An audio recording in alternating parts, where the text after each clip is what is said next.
Okay.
Well, hello. Hey, howdy, hey. How are y'all doing out there? It's Patriots Inside The Wire coming to you live again with myself, Tracy, and Lori Egerter with the Tree of Valor, myself, Patriots Inside The Wire.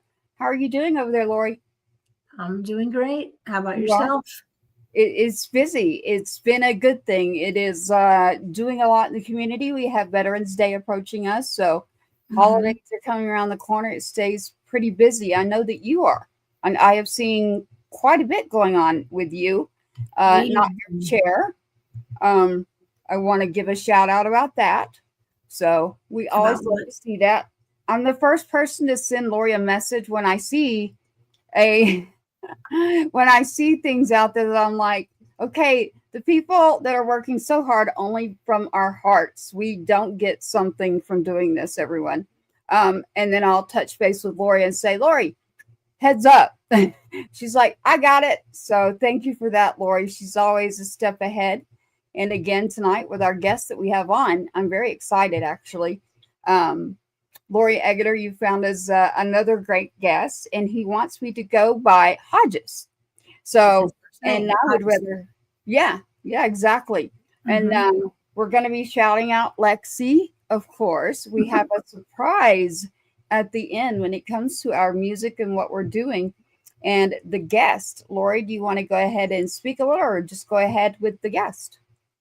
We can bring him in, and then I will, speak about him a little bit and let him speak for himself. Yes. You got it. Here is Hodgist himself. Welcome to the show, Hodgist Stephens. How are you? Mighty fine tonight, and thank you for having me. Well, thank you for being here. We're going to do a little bio for you, since you literally just spilled the beans on something that we did not know before this. Tracy might, but I did not know. So this is Master Sergeant Hodgist Stephens, and he is an Air Force veteran, a Vietnam War combat veteran, but served many, many tours other places. But when he came home, he went into law enforcement, which I did not know. He became a sheriff, amongst other things.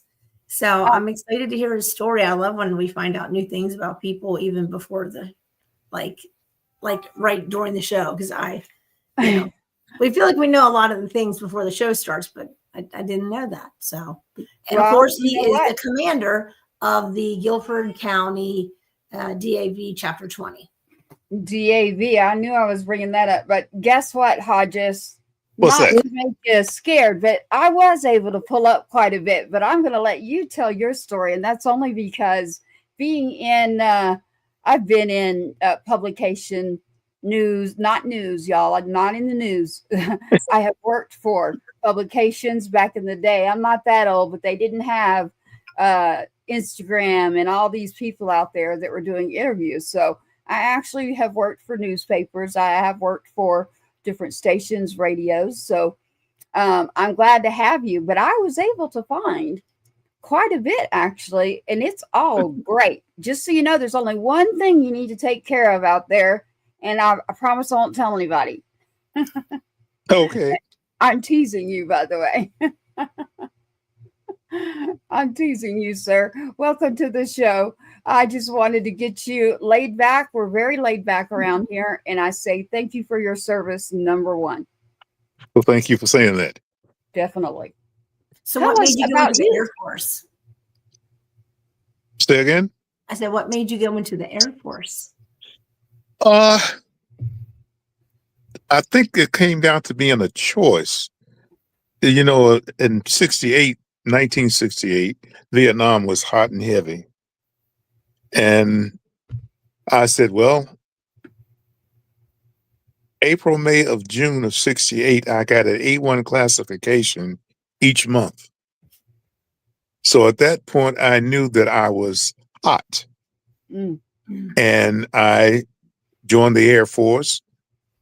2 weeks into basic training, I received my draft notice. Wow. So if I hadn't joined the Air Force, I would have probably been in the Army. Ooh, yes, you probably would be actually. So I actually didn't know that. Not to be the, screaming civilian in the room, but so if you're drafted, you automatically go into the Army. You don't get to choose which branch. Now, that part I'm not sure, but most of everyone that I know that was drafted during that time went into the Army. Yeah, Wow. the Army was doing most of the drafting. It's the larger pool of serving active duty. It's a very large. So Army is always going to be predominantly large, Marines, and then you've got Air Force. All of the others, not all of them are very significant. But the Army being so large, definitely 9 times out of 10 in a draft, you would have been picked to go to the Army. Army. So the good news is you got to make a decision. So you made a decision for Air Force. I did. You did. Tell us about that. Is it Well, a happy one? Excuse me? Is it a happy decision? I think that was one of the best decisions I've ever made. Wow. I like hearing that. I left here my first time being on an airplane. So I was kind of nervous. But anyway, before that, we left here on a bus to Raleigh, North Carolina. And that was where the induction center was. And after we took our oath, they took us out to the airport, and the sergeant had 2 envelopes. One was a large envelope, and he started calling off names, and my name was not one of them. Huh. So the thing that came to my mind was, I'm going home. Oh, boy. Wow. He took them down to another end of the terminal, had me stand there by myself. He come back, he said, now you come go with me. And he took me to another area in the terminal, and he told me good luck. And I was on a plane to Amarillo Air Force Base, Texas. Oh. And that's where my basic was. And I was in one of the last classes to go through Amarillo before they closed the base.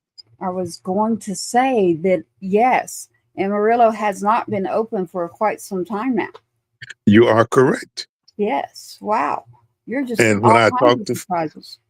when I talk to some folks that have been in the Air Force, and I tell them I've never seen Lackland Air Force Base, and they look at me like I'm crazy.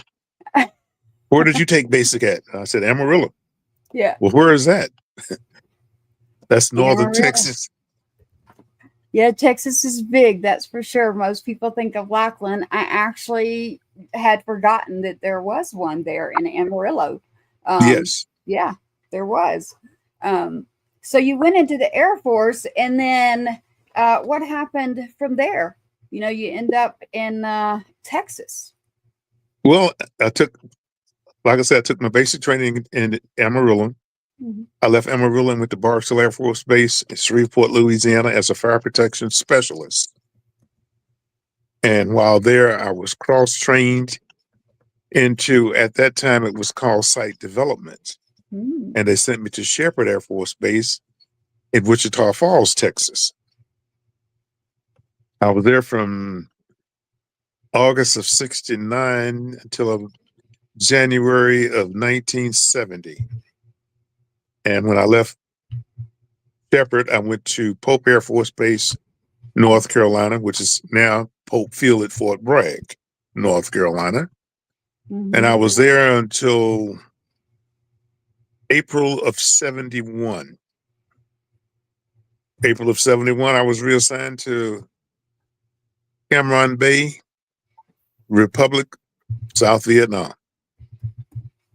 Wow. And a long year. Yeah, a very long year. So you're saying that you were in the Vietnam War for a full year? Yes. In Cameron, we were restricted to the base. Mm-hmm. We could not go off base. Okay. And when I first got there, we got hit just about every night. Ooh. And it was around 1:30 or 2 o'clock in the morning. And the one incident that really stands out happened, I believe, either 7 August of 1971 or 10 August 71. And that's when they slipped in on the base at night and put sapper charges in the large ammo area and the small ammo area. And they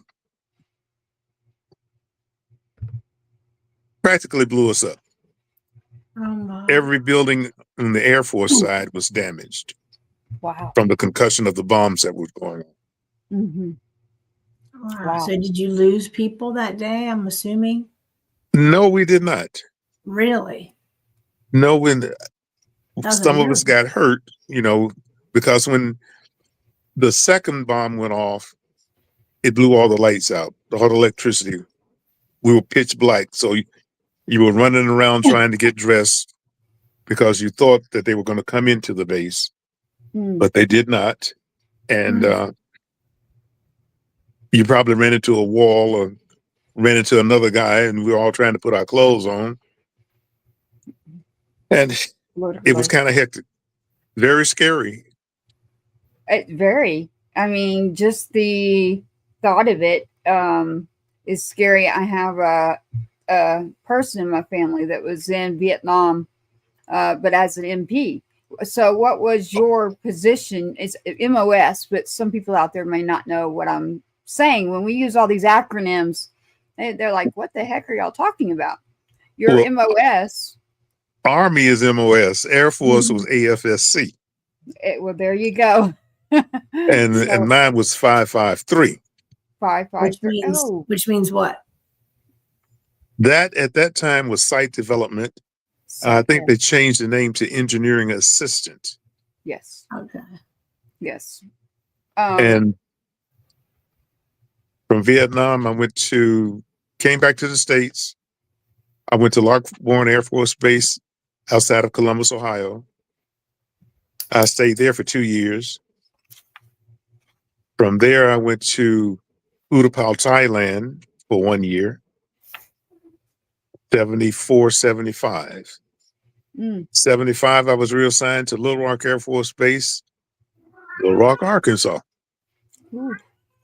And I left Little Rock in October of 76, I believe, and went to Kumsan Air Base, South Korea. And I was there from October 76 to October 77. Wow. I left Kumsan and went to Barksdale. And I was with 1st Combat Evaluation Group, and I was there from 77 to 81. Wow. So you've had an extensive amount of time in the military. You've gone from joining to the draft. I want to go back to Vietnam because this is what I want to say is that for everybody out there, what happened when our veterans came home from Vietnam, it should be ashamed. Number one. Number two, it is not okay. I still to this day, the number one era that I think about is Vietnam. That war, we really did not do what we should do as people and coming together to honor other people. Now, people that were there, necessary or not, I don't care about politics. I care about people. And the people that keep us safe, the people that are, there's no capes. They wear combat boots. They're like Hodgist here, who sign up on that line, knowing that they're about to do something that could be the ultimate sacrifice, but they're going in there because for our freedoms, our speech, and everything that we have right now, today, still, we have freedoms that we need to think about. It's because of the service that our veterans and active duty service individuals serve. They serve for us to have this. And while you're in Vietnam, I can't speak to it. I can only speak to hearing and knowing what I've researched. But you said it earlier. You said that it was a nightmare. Stressful What are nightmare. other stressful nightmare? I mean, is there anything else that comes to mind? Because I do want other people to understand why I get upset about nobody talking about Vietnam and giving back that proper gratefulness. Well, a lot of our veterans, myself included, that went to Vietnam, we all come back and we have a few mental problems with us. Yeah. I mean, I still get nasty dreams sometime at night. Mm-hmm. You know, you're highly vigilant. You hear a little noise and you're looking around trying to see where it's coming from. Yeah. Or a popping sound just, now sometimes it doesn't bother me. Other times it sets me off. Mm-hmm. You know, I can remember when I first got back, came home on leave, and we were walking downtown, a couple of my friends and I, and a car backfired. Mm. When that car backfired, I hit the sidewalk. I mean, and I'm trying to get under a car. Yeah. And they're looking at me laughing, you know, what's going on with you? So not funny. Yeah. And I told them, I said, when you hear a sound like that, you hunt for shelter. Yes. Because you don't know what, you never know what's coming next. Right. So I do have a question I wanted to ask you. So you stayed in the military after Vietnam for dozens of years, it sounds like, right? Like, what was your total number of years? My total years in service, 24 years, 14 days, 7 hours, and 22 minutes. Wow. Okay, so dozens of years. Like I said, that's amazing. Yeah, You have down to the second. But this is my question. So, we've had guests on who served in Vietnam, and then when they came home, America was not good to them. It was horrible. And so I wondered, were you trying to keep track of when you came home and when you your story you were telling us? Did you come home? Like, did you receive that? I guess, did you come home right after Vietnam in a period where it was very hostile here in the States, or did you go to a different country? Like, I forget where you went right after that. Does that make sense? My question. Well, my next overseas tour after Vietnam, it was 2 years before I went back overseas again. Yes. So you were home then for that. Well, I was in the States. I wasn't necessarily here at home.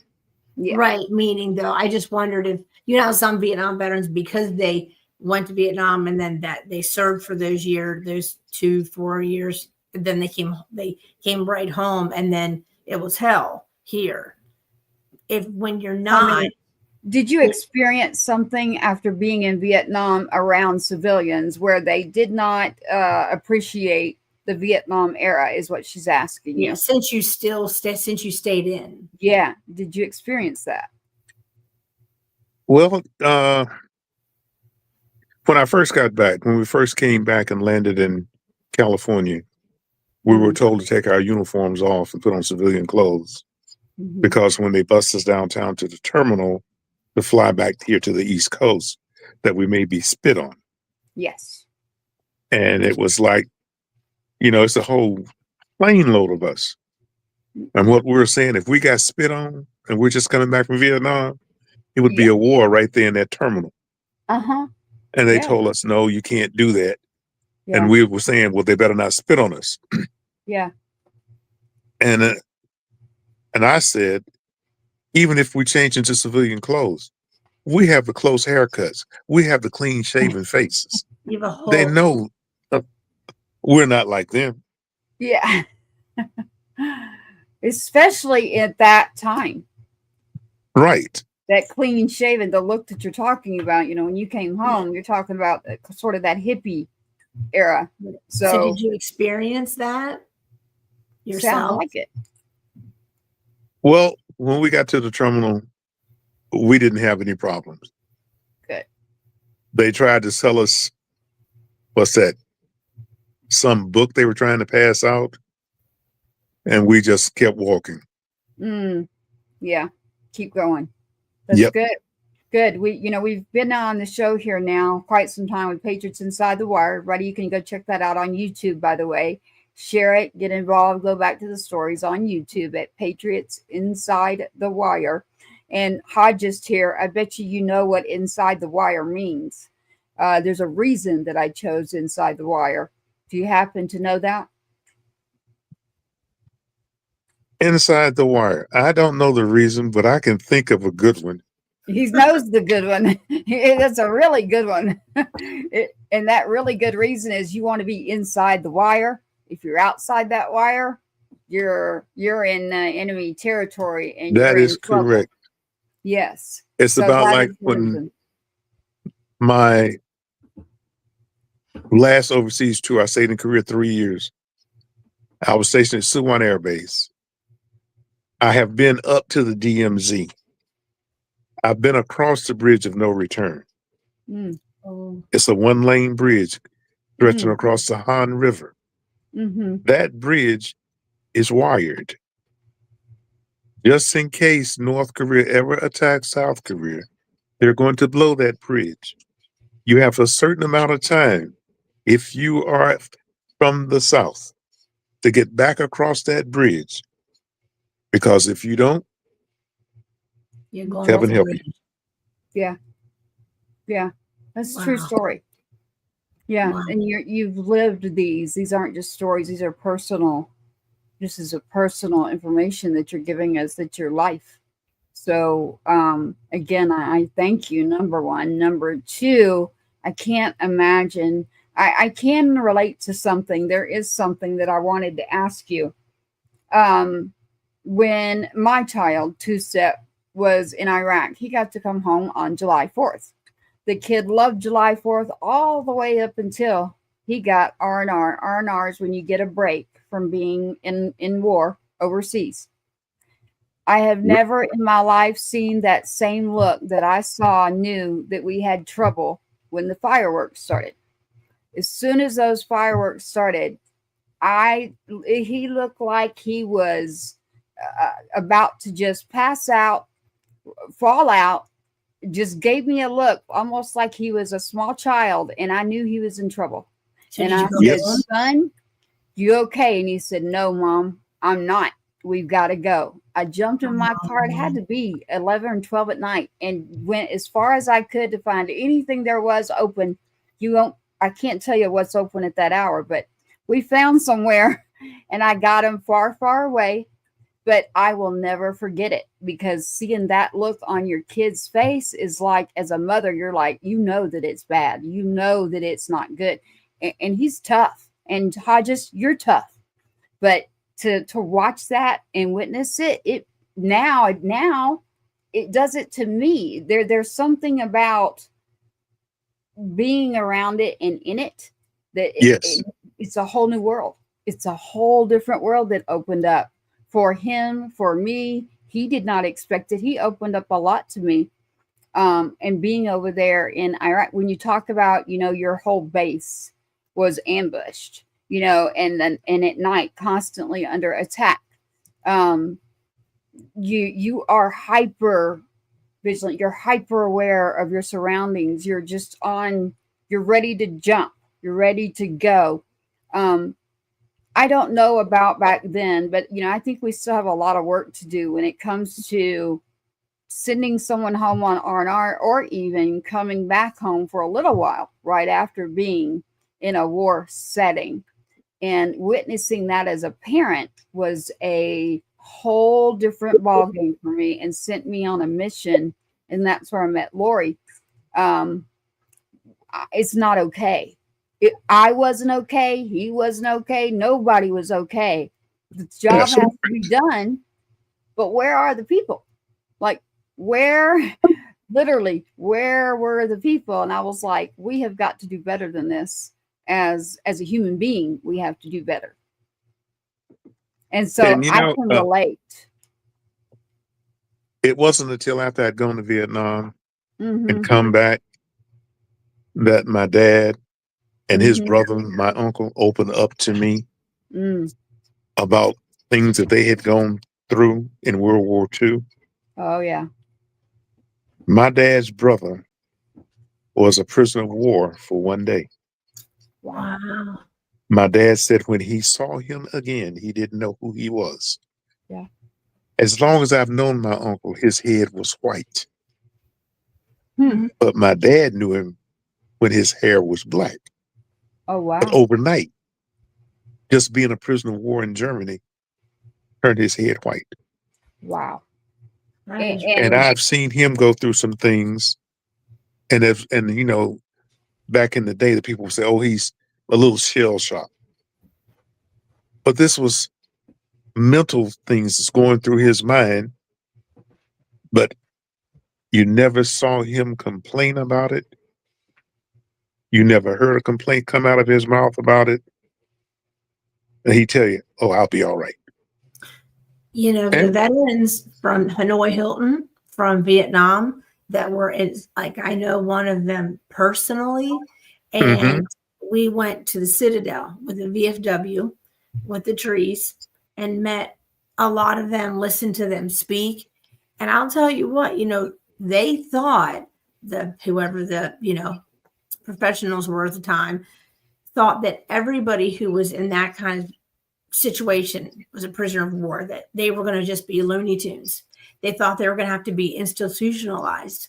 And it turns out that the mental health of those veterans is, if you compare them to, you know, other veterans, the risk of them, let's say, taking their life, right, is actually much, much lower than regular veterans. I don't use the word regular veterans, but you know what I'm saying. So, and I'm assuming the reason is, think of the mental wherewithal you have to establish within yourself to be able to live, right? I mean, I mean, just the creativity they came up with and how they communicated with each other, right? So my particular friend was 7 years. 7 years he was at the Hanoi Hilton. One day he came into the gallery and he saw a whole tree. And I, to be honest, I had just met him. He came in, he saw one of the trees. He saw somebody on this particular tree and said, that is my cellmate. Right? And I about lost it. He's the only African-American I actually have on that tree. And he lives in the same town as the gallery, you know, where we have the gallery. So what a story, right? Like, I mean, he just came in and said it like it was, oh, that's my neighbor, right? Oh, it's my cellmate. Cellmate. Yeah, that's different. Yep. Yeah. Yes. When you think of cellmate, Hodgist, what is it? Now see, when I think of cellmate, I think of somebody being in jail. I do too. That's why I'm asking. But he thinks of his next job. His cellmate was probably next door to him in the Hanoi Hilton, because I don't think they had them. They may have had them two to a room. But most of the time, from the pictures I've seen, they were separated. You know. Yeah. Of course, I've never been to the Hanoi Hilton. Right. And I wasn't a prisoner of war. I was just over there. He is quite the character. I mean, you talk about feisty. He is, Tracy, we actually talked about getting him on the show because he wrote a book. And right this minute, I'm hoping my husband comes up and reminds me what his name is. I feel bad. His name has escaped me because Yeah. Well, we And I'm will like, do that. Right now with Hodges, I'm still working through Vietnam. I'm still trying to. I'm not past the night of the ambushes. I'm not past that your uncle's a prisoner of war. You said Germany? In Germany, World War World II. War II. Yes, yes. My grandfather was there too. One of the first there to Normandy, and so he was a prisoner of war. And then you have your father, as well, who served. So, were you? What was it? All Air Force or different No, they branches? were Army. That's what I was thinking. So, My dad and uncle were both in the Army. I was thinking it was Army, just based on what I know with my grandfather. Vietnam and so- actually was a lot of Air Force because, like it's Norm McDaniel. Scott just came up and told me he was in the Air Force. Yes. So Yeah, my one of my relatives during the Vietnam era was Air Force MP. But with your MOS, Hodges, and of course I'm saying MOS, so I'm so used to Army, and it's not that. You're going to correct me, and you should. You should correct me. With your position in site development back then in the Vietnam era of a war, what in the world did they have you doing? Well, site development was drafting, surveying, soil analysis, planning, inspections, and programming. Mm, So if there was a building to be built, we laid it out. You did the drawings for it. mm. It's more Or if there engineering. was, excuse me? Engineering. Yes. Mm-hmm. I thought you were saying psych, as in P Well, S. when I first got into it, it Mhm. was site, SITE Gotcha. Okay. development. Okay, my countryness heard psych. And then they changed the name to engineering assistant. Engineering assistant. Got it. Okay, that makes sense now. So I'm glad I got that out, because I'm thinking psych development during the Vietnam War. Were they really on top of all that? I didn't think so. So that makes sense. So engineering assistant. And so you're doing a lot of engineering work. But am I wrong or right here? The Vietnam era, you're there. Doesn't matter which position you're in, you're already jump, go, run, get to it. There's one mission only. And that meant you better watch your back and watch each other's. And That is correct. that is that's it. When you go downrange, you go overseas, to this day, I can tell you that I have to refer to it from my own kid. You have one mission. There is no rank. Number one, you got a mission of get in, get out, keep your butt safe, and the people behind you. And if the people behind you are even higher rank and they can't watch your back like you think they should, you tell them to go to hell and make sure you got somebody that can't. How do you feel about that, Hodges? Vietnam, it was no man left behind. There. Mm-hmm. You do We not protect each other. Mm-hmm. And there was one other thing. We didn't do any saluting in Vietnam. That too. Yes. wow. Because With if no you rank. salute, then the enemy knows that person They is an know. officer. Mm-hmm. And, Oh, It you gives know, it away. So it's yes. OPSEC. Yeah, it's called OPSEC nowadays. And so we try to tell people that have their family member joining with social media, OPSEC, you don't want to give away an operation of security and location as far as the unit, even just the rank, because moving details gives them, it's to the whole internet, goes to the whole world. So there's OPSEC for a reason. So for you back then, it would be do not salute. And to this day, actually, it should be that way.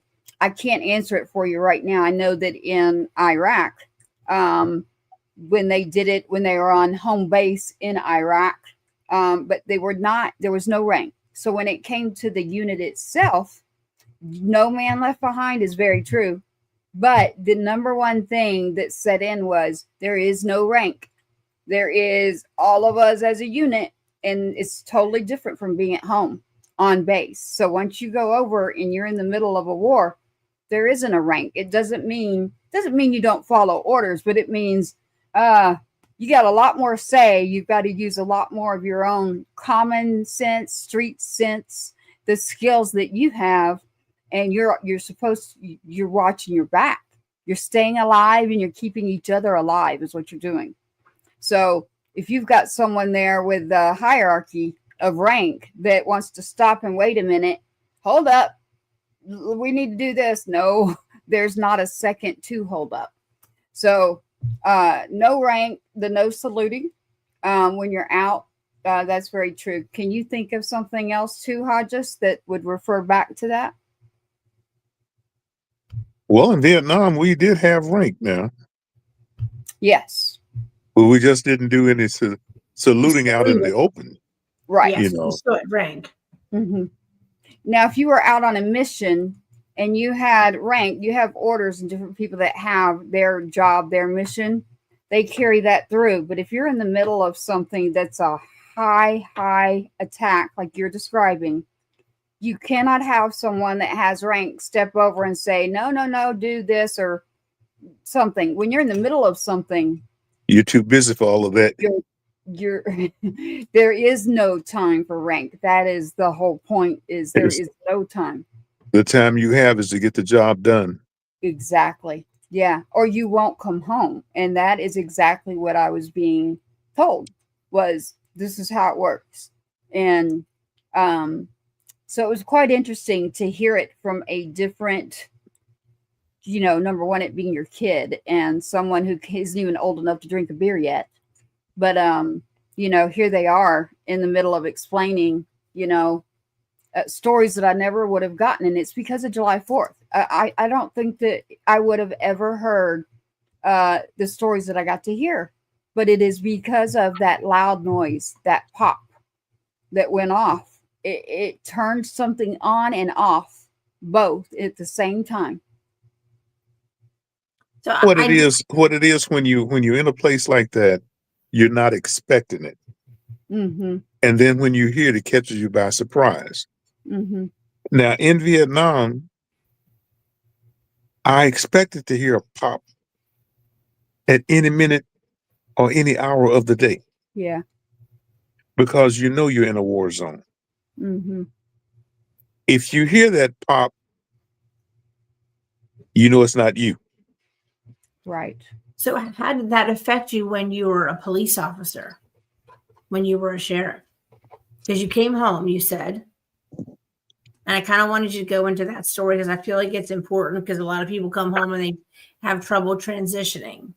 And right now with the government shutdown, that's one of the things that is not available, is the transition services, whatever that may look like.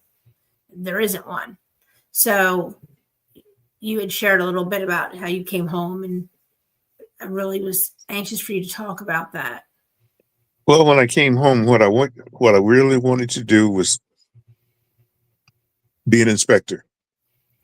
Housing inspector, concrete inspector, just because that's where all my schooling was. That's where all my training was in. Which makes sense. So in order to become a deputy sheriff, I started work first in the jail, which is a non-sworn position. And you don't carry a weapon or anything. And before that, though, when you said that you went and nobody would hire you, right? That's the part I wanted you to touch on, because these people, right? You have these people who come home who last night you were driving a tank, this thing worth millions of dollars, and tomorrow you can't get a job, right? Never drove a tank now. But what I heard a lot of is that I went on job interviews. You're the most qualified person that I've interviewed today. However, I don't make the decision. So I don't know whether you'll get hired or not. Mm-hmm. Or you have too much education, too much experience. Yeah. I can't pay you what you're worth. This is what I heard. Yeah. Right. And I heard that more than once. Yes. Mm-hmm. So then you were hired the job, you were offered, you were thinking about the sheriff, and you said, I don't really want to do that. And you said you were in your driveway, and what happened? I came back up the driveway and I was walking toward my front door. And just like divine intervention, a voice come from nowhere and said, "You don't have a job. This is a job." Mm. And the next morning I went down to HR, put my application in, and 3 months later I was hired. Now, Wow. did you have a family at that point yet? I was still single. Okay, well, it says a You lot were about you. You know, still that you were single. responsible. He said still. But it says a lot about you that you were like, it's not like you had even had other people to care for, that you were like, this is a You job. got to stay busy. You gotta Mhm. wanted to. You have to look at another thing also. While in the military, being stationed overseas, I had a lot of furniture made. And I had gotten up to being a senior NCO. Mhm. And mostly every time I come back from overseas, I stayed off base Mm. because they said they didn't have the room for me on base because of my rank. I have to have so many square feet. Mm. Well, you got 1 and 2 stripers. They are top priority for staying on the base because they're single. So they get the rooms. I would have to have 2 rooms. Mm-hmm. So that's knocking them out. Mm-hmm. So in my rank, they said, okay, find you someplace to stay off base. And that's what I did. Okay. So when I came home, it's like I have to find my own place. I have to take care of me. I have to decide what my future is going to be like. Sitting around, not working, not having any money, that's not a good future. No, No. and it's not. And I want to make sure we have time to talk about the DAV, because that's super important. And I know you have a mission of something you definitely want to talk about, because of Veterans Day coming up. So, after you were in the, you were in the service, and then you went into the law enforcement, which I do want to talk about that. I just want to make sure that, after that, after you're retired, then is when you found the DAV. And I did want you to talk about, for people who don't know what that is, and also what you have coming up, because I got to tell you, this is the 3rd year that you've sponsored us in this parade, and holy night, we need to get more people to that parade. Yes. There should be it just burns a hole in my soul. That's the most country I've ever heard you, Lori. You just said that just burns a hole in my soul. Well, That's a new song. The Greensboro is one of the biggest got it cities right. in North Carolina. And I'll tell you what, there should be more people at that parade. It's a nice parade. And our parade is this Saturday at 12 noon. Mm-hmm. And we start on North Elm, close to Lindsay Street. And this is in North Carolina, and the Tree of Valor will be there. And tell the exact location. Greensboro, North Carolina. There you go. Greensboro, North Carolina. I'm going to have to move, Lori. Y'all got so much going on there. There's so many veteran things to do here. It's too much. Yeah. If a person can't find something to do, that's because they're blind in one eye and have a patch on the other. Because I'll tell you what, there's plenty of stuff. And speaking of the DAV, we one of our main goals is to get veterans that have been injured, affected by some type of sickness while in the military, to get their benefits for them. Mm. Everything we do to help veterans is free. Mm. We charge nothing. Yes.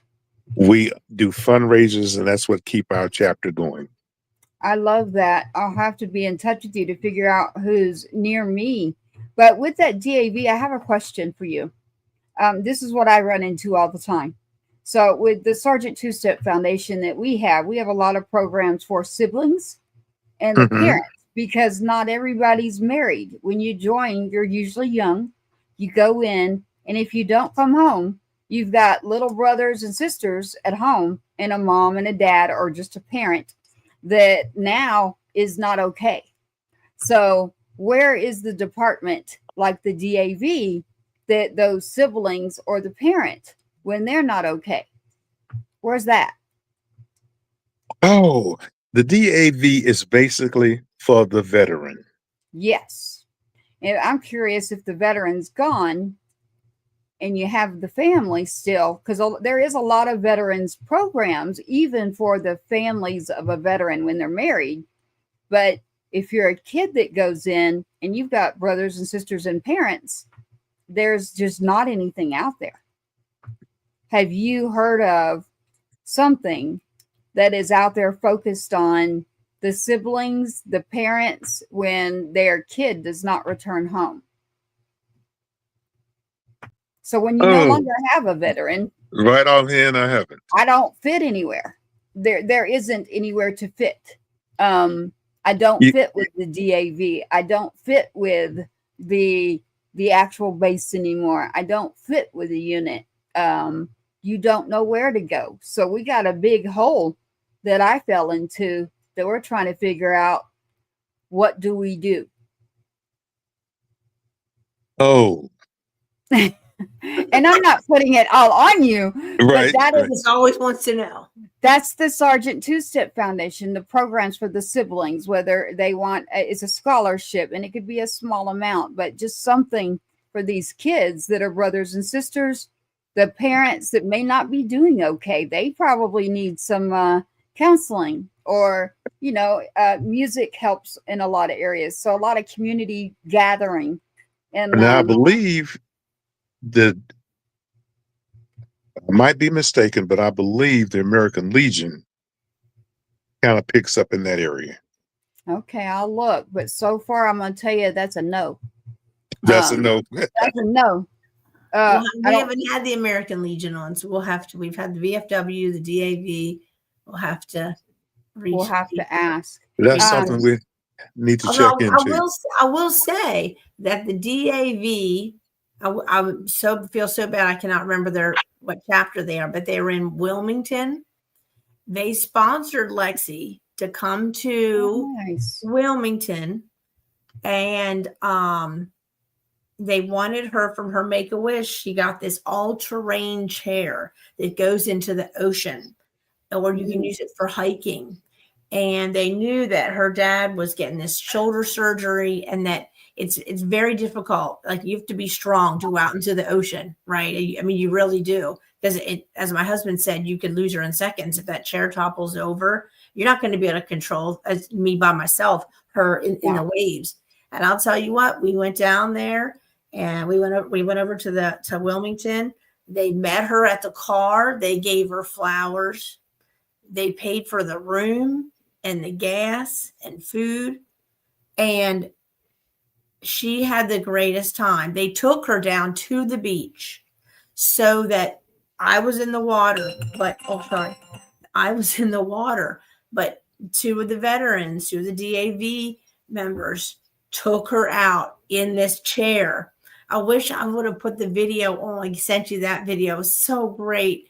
But I actually took her out, and she had such a good time. So it sounds like to me the DAV can work with the families if they're working with Lexi. It sounds like as a unit, as a person, she's a Blue Star family. We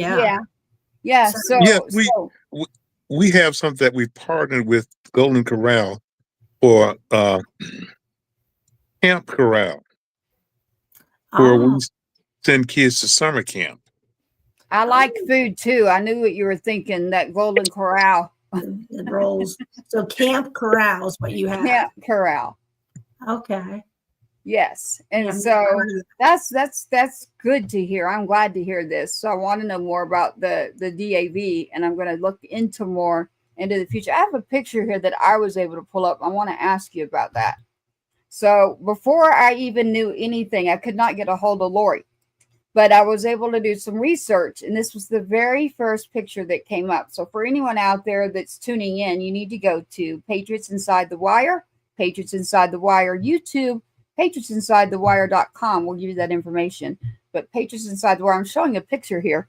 It says established September 18th, and it's got a picture here of Hodgist. There's a rose and a flag in your hand.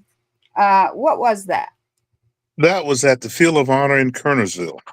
Okay. We're going to And be I there think next week. that was Memorial Day. Okay. Yeah, that's the number one picture that came up. This is the second picture. You're not in it, but that picture came up referencing you. So the DAV, keeping our promises to America's veterans. I want to add and families. DAV for Hodgist here. And a picture here, Hodgist. What am I looking at? This is the, you have to ask Lori about that one. Yeah, that's the Not Your Chair salute. Yes. He participated in, where he was recognizing and honoring a veteran we had lost to veteran suicide. Okay. So the DAV is the organization that every year they're the first organization who does the Not Your Chair salute. So this year it'll be in, I guess, Georgia again. And I just talked to them today, and they are excited about us. You know, they've really set a precedent as being the ones to just start off the year. And this is also the 25th anniversary of 9/11. So we're going to be taking our 9/11 tribute to that because it's a beautiful, I'll say, inspiring tribute. Well, I definitely would want to be there. I know what that is because that's how I met Lori. Lori and I were in a parking lot, and she was going to do the Not Your Chair, and somebody told her she couldn't do it. And so that's how we met. And it is true, actually. Someone literally, I'm not going to get into details, but she was told no. And I saw I didn't listen. No, I said, hang on a minute. They've already got two people that just met who aren't going to accept no. It just doesn't work for us. And, ever since then we've hit it off. So did we do it? Yes, we did. We pulled some veterans over. They're great veteran musicians to this day. I still talk to some of them. Great people. All of them were great, but I think nobody knew the way of setting up. And so we went ahead and grabbed veterans and still did, the chairs. You have to remember that if I'm sitting there as a mother whose son didn't come home and his baby brother is with me, and first person we run into is the first thing I'd ever gone to like this. And Lori's the first person I ran into, and I knew she was going to be doing it that day. And then I see that something's going on. I'm immediately already just that hyper you're talking about, already just being somewhere because I'm there because of my son not being here. So already I was not okay, to be honest, being there. I'm not a show pony. I didn't know what I was supposed to do or what I'm supposed to. Now, when somebody's doing something they're not supposed to do, that's when it works better for me. So when that happened, I was like, okay, I know how to do this. You go over there and you make it right, and you get the veterans, and we're gonna do these chairs. And so that is how we met. Was when someone said no, you can't do it. We just turned our heads, and ever since then, we make sure that happens. Can we you just got to get back together, Lori? Which clip? I'm looking right now. It's like 22 seconds. Okay, I'm going to play this real quick. He's never seen this. Okay, and this is a clip that the Tree of Valor has put together. What am I looking at? Is it the DAV? This is just the first time. This is just them starting to march a little bit, but he happened to be in this. Okay. I don't think he can hear it because he's on his phone, though. Okay. Well, here we go, everybody. You're going to need to visually go to Patriots Inside the Wire on YouTube. I advise it. Here it is. I'm walking through changes, standing here now. Life, love, our country, the stories they tell of heroes who served and never came home well. So that's just like a little clip of, imagine 22 of them, saluting all at the same time. Yes. Saying the names of the veterans. And then What they is also this did other clip, Lori? the other clip is something that we started at the DAV actually. Okay. And it's called the saluting station. And that's for that's for service members like your son, because moms like yourself were like, well, we see you're doing the chairs, but how about my kid? How are you honoring them? So that's, if you want to play the next one. I might have started that, all y'all. I'm sorry. I think I probably even said it to her. Wait. I'm sure I did. Yeah. Here it is. Here we go. Let's play this.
So that woman at the end actually got to see Jackie salute her dad.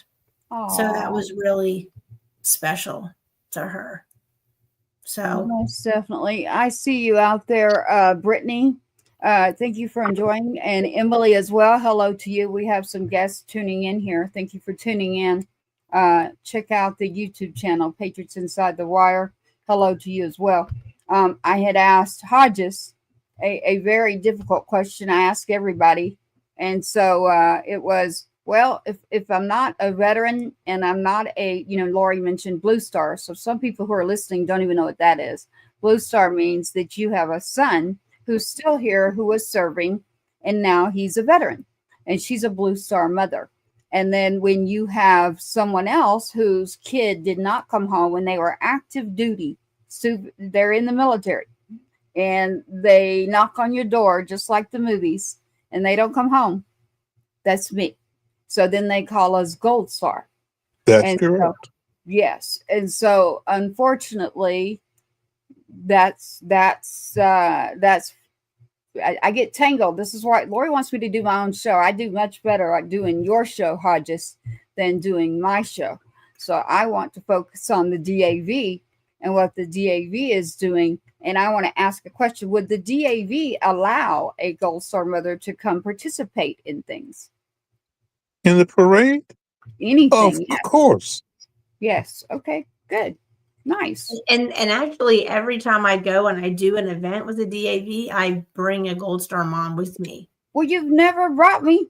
But it's because they're always around here. Next January, we're going to be in Georgia. So there you go. There you go. That's where he was stationed. I said I'd never set foot in Georgia again, but I'll go for you. Darn it! I swore I'd never go back to Georgia. That devil went down to Georgia. Charlie Daniels. I believe in that song. Well, my last base was Moody Air Force Base, Georgia. Ooh. That's where I retired from. Really? Oh, yeah. Fort Stewart and Fort Benning both. So he was Fort Stewart, and I promise you, just as long as I don't have to go near Fort Stewart, I'm good. That town, just know, we'll do a whole nother show on that. People like to talk about Fort Hood, but that's one of the largest Army bases there in the world. So that's a very large base. That's why you hear more coming about Fort Hood. Now, there is a lot that happens in a lot of these small towns. That's a whole nother show, but I will go to an area that you're going. I'm not going near that town. There's just too much. So the DAV, how would I go about looking up who's with the DAV near me if I am somewhere in Texas? You would look up Google the closest chapter. Yeah. Mhm. Yeah, just get a hold of them. Yes. Yeah, I never, I haven't done that yet. So I think I'm at the point where I'm ready. Obviously, we've got the foundation. I've searched and searched and searched for where do we fit? Where do we fit? Well, okay, there's a missing piece to the puzzle. So our 501c3 and then following along with the Tree of Valor, we got to plug in all these holes. And that means the siblings, the parents, and getting them involved too. So I'm so glad to hear what you're doing with the DAV, what you're doing as a veteran, what Who you've else done. who can join it though? Who can join the DAV? Yeah, who can join? Any veteran Mm-hmm. that has served in combat, that has been wounded, that has retired. You don't even have to be retired, but you have disabilities. Disabled American veterans. Does it have to be honorable discharge or? Now that is correct. That's what I was thinking. You better have an honorable discharge. We do check for the DD-214. Yep. I know all these things. Oh, where are you? And I just got asked for the DD-1300, and I'm sure you know what that is. So that's something totally different there. So as we're moving along in the show with Hodgist, I think it actually froze up literally the internet there with Hodgist that we've been talking to from the DAV with all the hard work you're doing there. And you've got a parade coming up. You got the work that the DAV is doing within the community. And on this episode, I was able to learn that the DAV actually is very involved in their community. So I have enjoyed speaking with Hodgist and Tree of Valor, bringing the DAV to light. I hear the Tree of Valor all the time talk about DAV, and I'm always curious, there he's coming back in. There we go. Let me see. I got you. Yeah. Let me remove you from here. There we go. I got you. Okay. That's technology. I do technology. Don't tell a lot of people. They'll call me to do the work. But we thoroughly enjoyed having you here, Hodgist, and explaining the DAV. And that is a whole nother contact that I could call, or anyone that's listening out there right now that may be a veteran, or you're the family of one and you're also wondering, where do I fit? We've been able to listen to you. Also understanding that it's okay to not be okay. It's okay that hyper Vigilant. hyper vigilant, hyper aware, you're not paranoid, but you are very, very fine tuned into anything that is going on in and around you. And the shell shock of life that happens to you is when that transfers over to that knock on the door. Hodgist, I have a question. Did you ever have to be that person? Were you ever, I ask a lot of veterans this, did you ever have to do that? No, I never had that duty. Yes. I don't think I'd be very good at that. No, I had some really bad ones, and it's because it is, well, you can only imagine. And then I was told it's only a training course. It's like a 4 to 6 week training course. And it's, how you can go about doing this, and you get out of your job duties. So my first one did it because he was getting out of his job duties. He was very honest with me, and I wasn't okay. So when something wasn't done, he was like, listen, I didn't know what I was doing. I was trying to get out of my job duties. I'm going to be really honest with you. I didn't know that this was going to be one of the worst things I ever signed up for. I didn't realize. And I said, that's okay, hun, but I got to get somebody else. because somebody needs to do the work. It would take a special person Yes. with a special sensitivity about them in order to do that on a constant basis. Yes. Yeah. I don't know how you could on a constant basis. I do have one dear person who's still in the military. He's up at Fort Hood, who handled my son's case. I'll never forget him. He's made a huge impact. But after the third CAO, I had a lady who just had a baby. She was having postpartum severely. She had just come back to work, and they sent her to me, and she said, I gotta leave. I'm not okay. I think I'm quitting the military. It affected her that bad. I said, I gotta get somebody. So that was the second person. The third one comes in. He's a guy, younger, and he just listened, and I would just, by then I was like, listen, who's the boss? Let me go talk to the boss, because this is a convoluted. Tracy, people don't know what you're talking about, though. They don't know. They're like, knock on the door is one thing. The Keiko is another, right? Well, an officer, let's put it like that comes to your door and has to tell you, as a civilian mother or whoever you are, that your child has been killed, and you'll never see them again. And then they send you someone who's active duty to your door, just like you see in the movies. There is a chaplain on the first visit.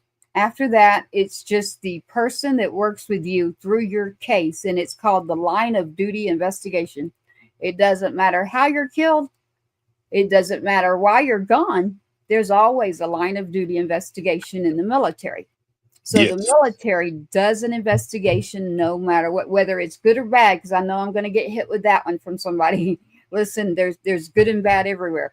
Whether it's a good investigation or bad, that's not for me to say. With mine, I got involved and worked with the military. That was smart. It worked for me. But it took 3 different people that were assigned that job to come to your door. And the poor woman that had just had her newborn at home, 6 weeks old, she said, I don't think I can ever be in the military again. I've got to go be with my baby. And I don't know what she ended up doing, but she did. She quit.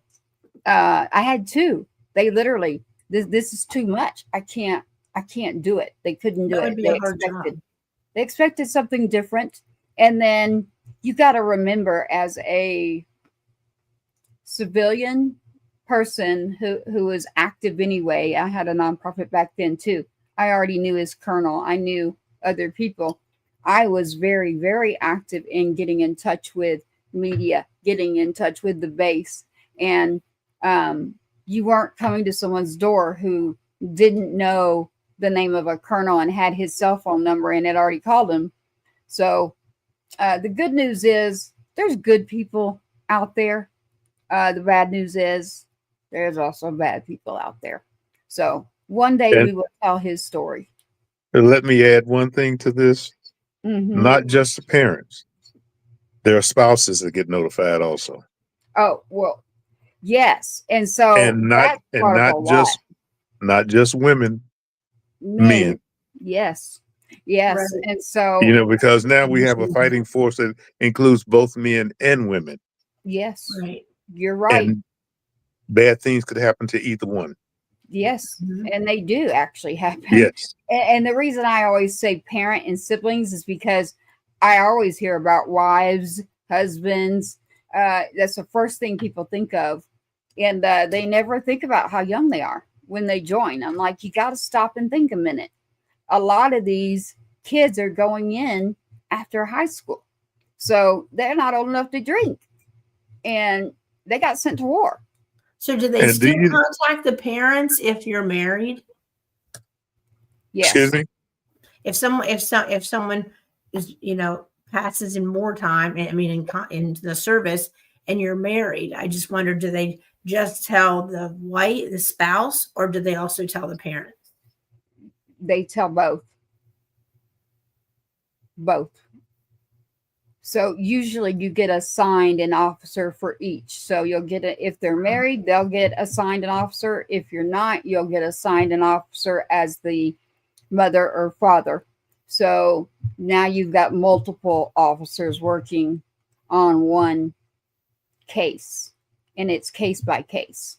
So I ended up in a room with 4 different officers, and nobody could figure out who went first.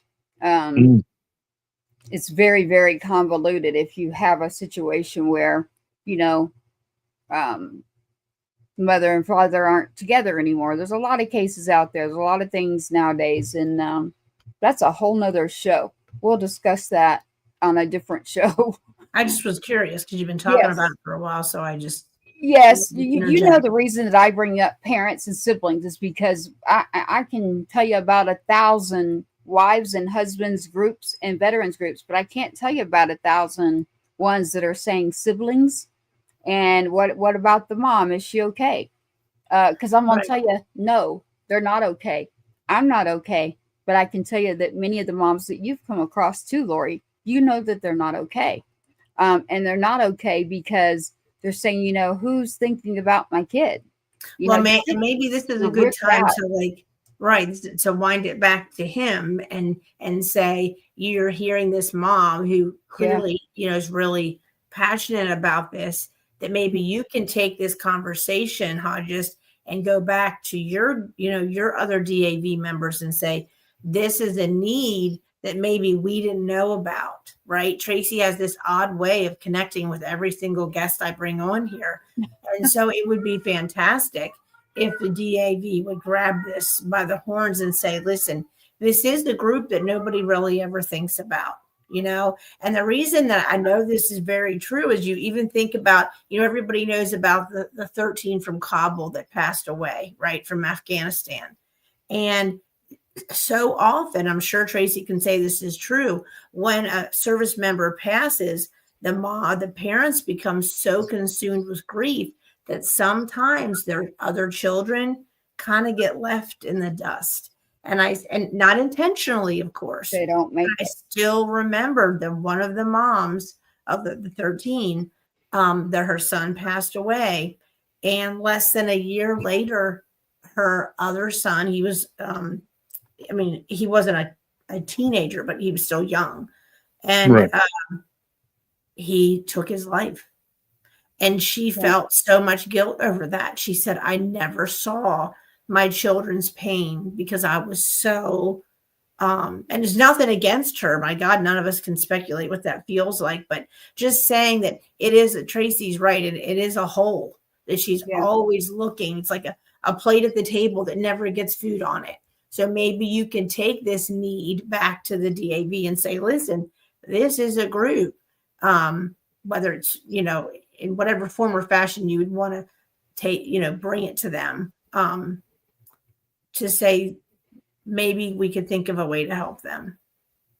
Well, and we have the Sergeant Two-Step Foundation now. A lot of its programs that we are for is you're going to see siblings all over the place. But I mean, for someone for you to partner with. Yeah, it'll be all about siblings and some type of a day camp, whether it's music, just different things that we're putting together.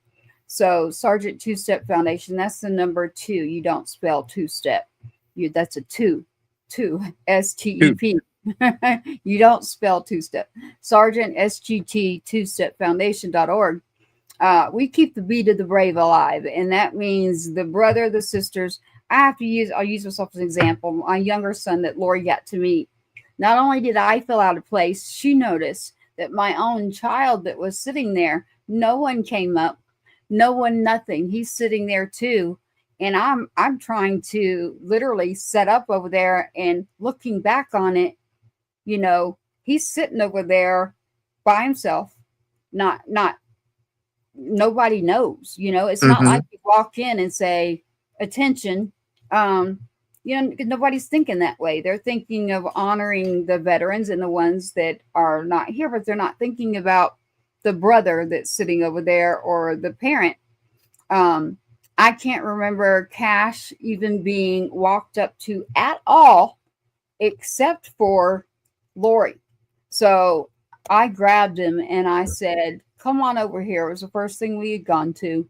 And they were doing the chairs. And of course, she got me with, she went and did a picture of Sergeant Two-Step is what she did. And to this day, that's him. To this day, Lori, I think the artist that was featured that night, Scotty Hastings, is supposed to have that picture. I want the picture. Now, I was in from out of town. A different size. Yeah. Yeah, I do want it, but I was in from out of town and shocked as all get out. But it's just something that does not happen. So having a kid, here's the picture. So Cash, who's now, he just turned 16. He's 6'3" and probably 270 now, because that was 2 years ago. Oh yeah, big guy. So now I'm like, okay, now let me bring him to things. So he's going to be the tallest and biggest guy in the room now. But I want him to see happy things. I want him to, he's really into music. I want him to experience things that are talking about the good stories about, you know, why in the heck did my brother join the military if this is, you know, where are the people? Like, they don't care. And so we have to make sure to put it out in front to show that we do care. It's not that we don't care. We just don't know how to round up the people and fill that hole. So, well, maybe we will now. Maybe. So what do you think, Hodgist? Do you think that's something that you could ponder presenting somewhere? I'd have to bring it up to the body. Mm-hmm. But, you know, our basic, how would I say this? Basically, we are only involved with the disabled veterans, Mm-hmm. you know, and their spouses. Mm-hmm. We're trying to get our auxiliary up and running. Mm. And then once the auxiliary starts running, they could probably venture out. That's a smart move right there. That's a really smart move. I actually brought that up to someone around here, and I said, you know, if y'all could get the auxiliaries up and going, you know, that might be an answer. But really, I think knowing that when you have an event that we can actually go and we can be there, that's good right there. So I like that. So Hodgist, she gave you homework of how do we fill this hole with the family. So I didn't mean to give you homework. I appreciate everything about you and everything you're doing and everything the Tree of Valor is doing. We have Veterans Day coming up amongst us. And does anyone go around saying Master Sergeant? Was your last rank when you retired? It was. It is. Okay. Master Sergeant Hodgist Stephens. Did you have a nickname while you were in? Everybody gets a nickname. Everybody gets a nickname. In the military, it was Doc. Doc. Okay. When I just yeah. When I joined the sheriff's office, it was Sarge. Ah, got it. I like it. Because I was promoted to sergeant in the sheriff's office also. Got it. How long did you work there? How long did you work in law enforcement? A little of 18 years. Wow. You've been so busy. When did you find your wife? I met her. First one was we all have more than July 1979. And then the second one 1997. Good. And we got married in 2000. Well, you've been a busy man. So, and I'm sure that she keeps it going there too. So, you know, she has to be a part of what's going on with you. You mentioned the wives. So, yeah, maybe it's the DAV wives that you put that homework on too. Maybe that's where it goes. They can. Well, now the auxiliary can also have men. Yes. So it's not just the wives; it's husbands also. Is the auxiliary always through the VFW? No. No, you mean the DAV? Our auxiliary is DAV. Okay.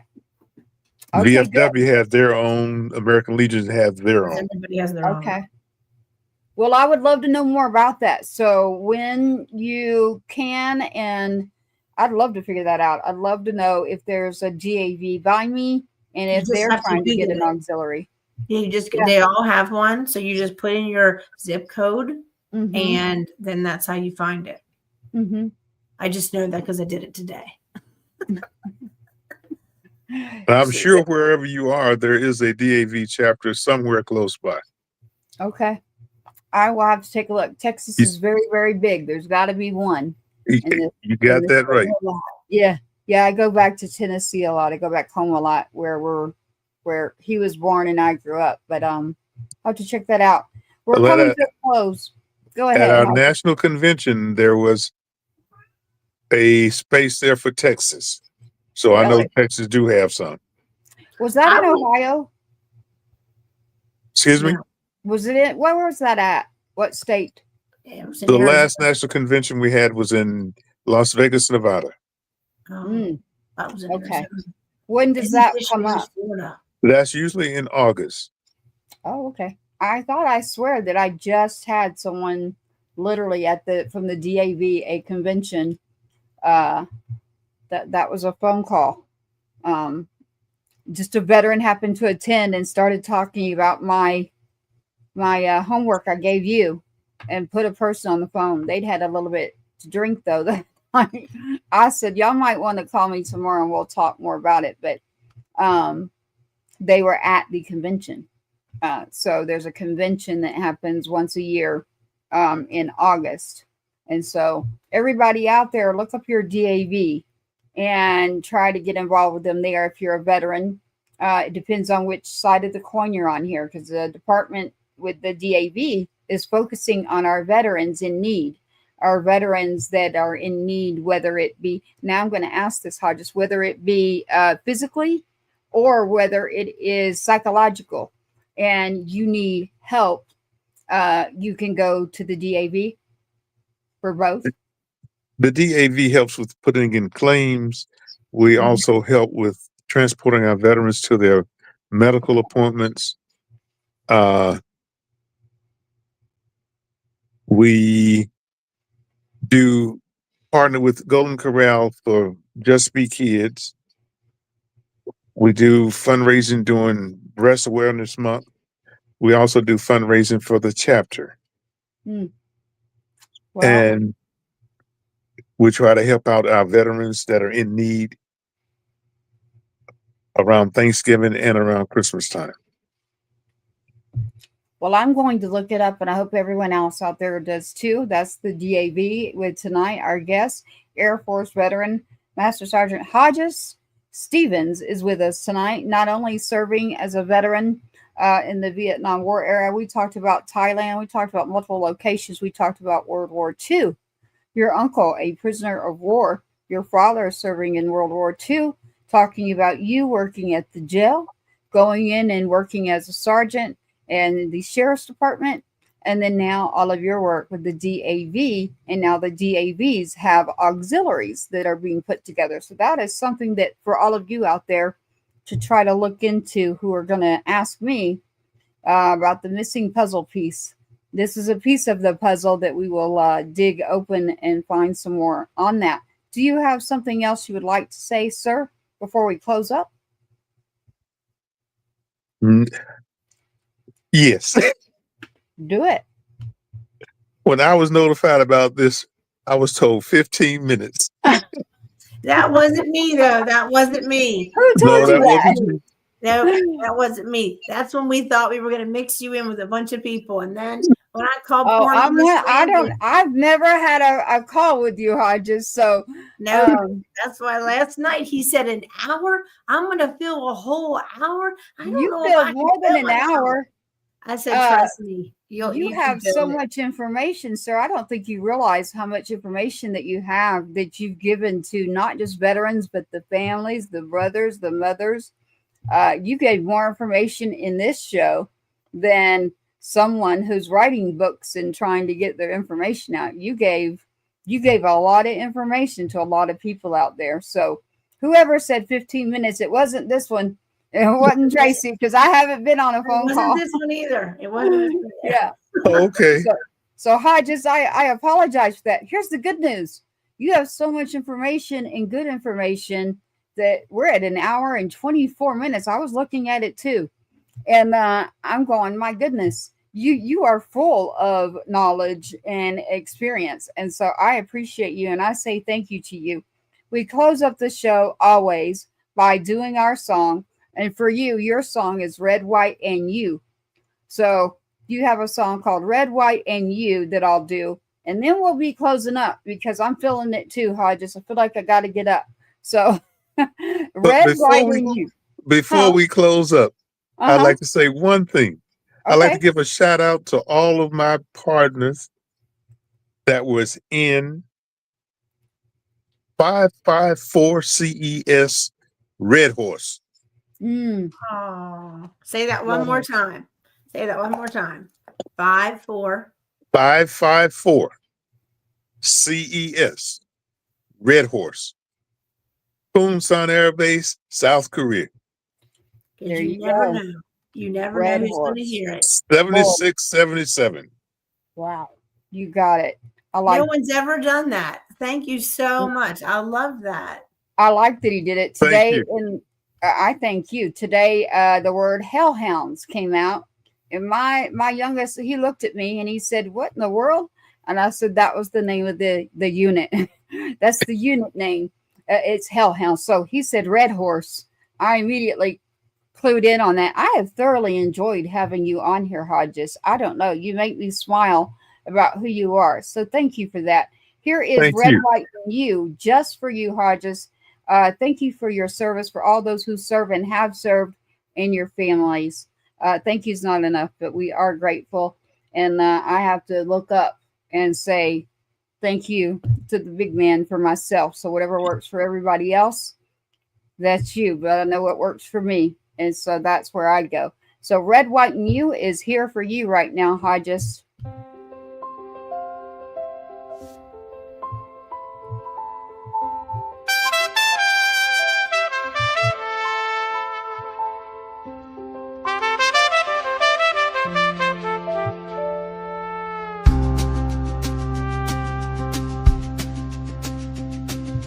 Pack my dreams and hit the road.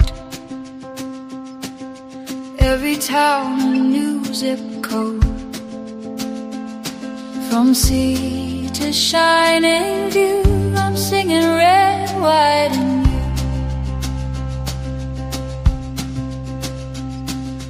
Flags wave high, the crowds all cheer. Freedom song rings loud and clear. Every heart I'm singing to, it's red, white, and you.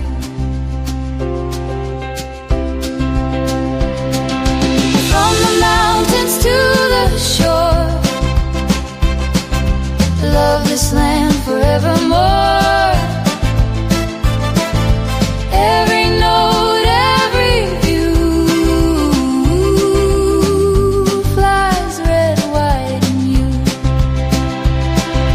Breaths in the air, hands on their hearts. Music unites what time pulls apart. One voice, one truth, all red, white, and you.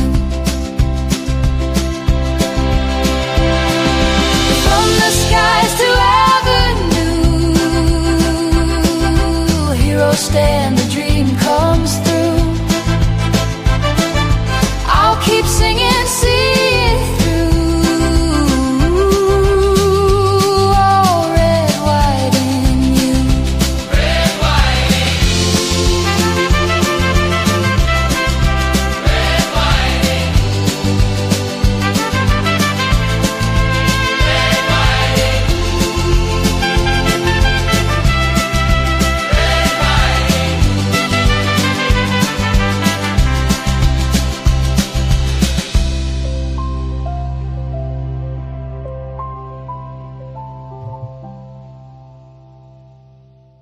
That was for you there, Hodgist. Red, white, and you. A whole new version with the horns and all in it. So Did you hear that over your phone? I heard it. Nice. Good. Nice. Perfect. Sometimes I'm glad people that you couldn't could hear hear it that over the one. phone. Yeah, that's a whole new arrangement from the 50s. There's a 50s version because of Lori's guests that we had last week that everybody can check out. And this was a new arrangement, red, white, and you. So, Hodgist, there you go. Red, white, and you. Thank you. Thank you. Now, Hodgist, are you going to the Letters from Home tomorrow night? The world premiere of their documentary in Greensboro at the Carolina Theater. Are you going? It's at 7:30. I don't know. Well, I can't promise that now. okay, but you know who Letters from Home is, right? Yes. You seen them? Yeah, I brought their picture up in the They there with sing all Lexi. that. I mean, they sing. Oh my gosh, they did a 50-state tour, and they do a lot of different events. But tomorrow night, 7:30, they're having a world premiere of their documentary at the Greensboro, Carolina Theater. Carolina Theater. Yeah, Yeah. get your wife, get all cute, dressed up, and head on over there. Well, y'all can do that. But I'm going to say thank you to Hodgist. We appreciate you. you and your whole family and their service. All of them that have, all your whole family's service. So thank you for that, sir, and everything that you're doing. And I can't wait to meet you in person. So everybody get out there and enjoy the parade that the DAV is involved in and check out your DAV. I didn't know 15 minutes either. I'm hitting that mark though. Where we're gonna say Couldn't do thank 15 you. minutes. Thank you for joining us. We appreciate you, and we're signing off now. So All we're right. saying Thank Good you. night. or good morning, depends on where you're at. And thank you That's- for joining. This has been a Patriots Inside The Wire production. Thank you for tuning in to another episode of the Two-Step Tribe, where you, the viewer, are always the rock star of this show. Don't forget to like, follow, subscribe, and share. We cannot do this without you. Your uncle says so, and you are loved and appreciated. Sergeant Two-Step, sign us out. Let's load up.